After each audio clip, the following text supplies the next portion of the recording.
గుండెల తప్పుడు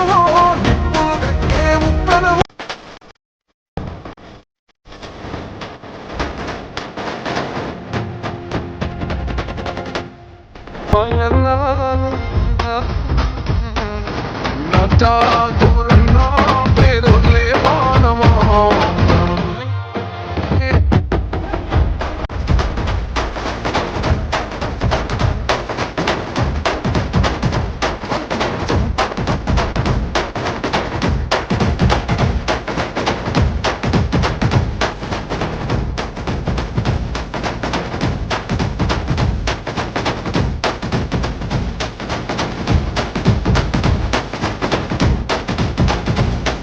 ప్రతిపక్షాలు చేసేటువంటి గవర్నమెంట్ చిల్లరగా సిగ్గుపడాల్సిన అవసరం ఉంది.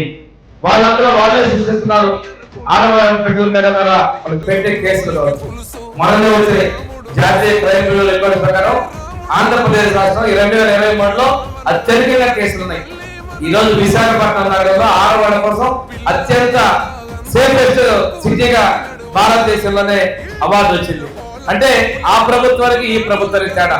మన ప్రభుత్వంలో ఆడపడుతు భద్రతగా ఉన్నటువంటి నగరంలో భారతదేశంలోని విశాఖపట్నం మొదటి స్థానంలో వచ్చిందంటే ఆ ప్రభుత్వానికి ఈ ప్రభుత్వానికి లా అండ్ ఆర్డర్ కాపాడంలో ఉన్నటువంటి గొప్పతనాన్ని కూడా మీరు గమనించుకోవాల్సిన అవసరం ఉంది.